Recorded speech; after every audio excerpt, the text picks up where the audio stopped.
balang araw mamamatay ako. Makakalimutan rin ako ninyo.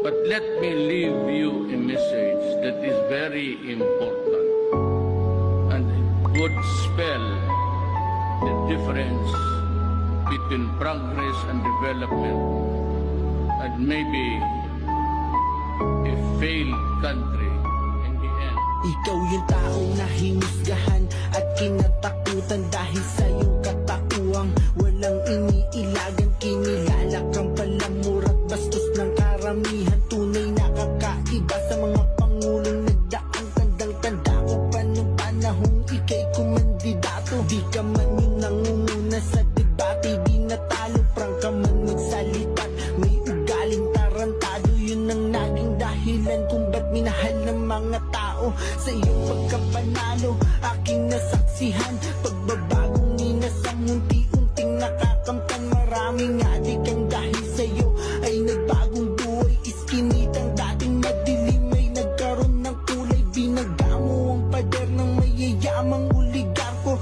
na siyang nagpapahirap sa maraming Pilipino. Hinayag mo ang basurang nakakubli sa gobyerno kahit na alam mong buhay mo ang kapalit nito. Sabi ko sa kanya, ikaw ang dalhin ko, buksan mo. Dating ko dito sa Manila, binuksan niya, putang ina. Ang kalaban ko, 6 na general sa pulit.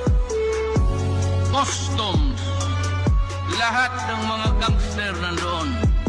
Sabi ko, ang kalaban ko, bayan ko mismo.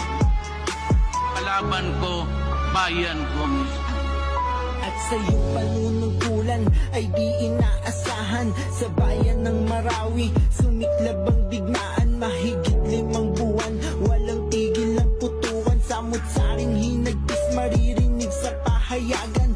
Maraming nawalan ng mahal nila sa buhay. Kristiyano at Muslim, mga sundalong namatay. Kaya't labog na sa loob, pumirma ka't ipinasa buong Maguindanao sa martial law ay dineklara kasabay ng desisyon. Nagumulantang sa